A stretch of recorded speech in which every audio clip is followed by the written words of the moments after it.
நம்ம ஹர்திக்கோட சம்பவம். To be frank, Hardik மாதிரி லைஃப்பில் டவுனை பார்த்தவங்க வேறு யாரும் இருக்க முடியாது.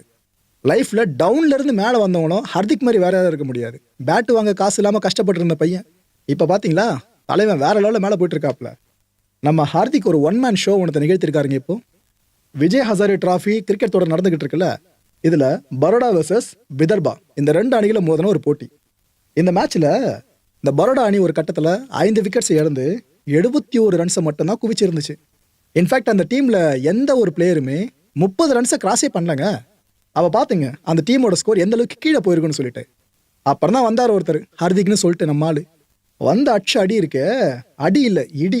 92 பந்துகளில் 133 ரன்ஸ் வச்சு புடின்னு பிடிச்சி விட்டாப்ல ஆப்போசிட் டீமை. ஸோ 50 ஓவர்ஸ் முடிவில் 9 விக்கெட்ஸ் இழந்து 293ன்ற டீம் ஸ்கோரை பதிவு பண்ணாங்க ஹார்திக்கோட இந்த மெயின் கான்ட்ரிபியூஷனால.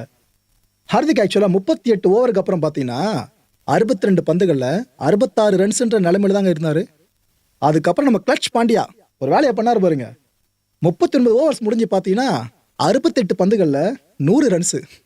வித்தியாசம் தெரியுதா? 62 பால்ல 66 ரன்ஸுக்கும் 68 பந்துகளில் 100 ரன்ஸுக்கும் எவ்வளோ தூரம் மனுஷன் சேஸ் பண்ணி பட்டு போய் அடிச்சிருக்காருன்னு.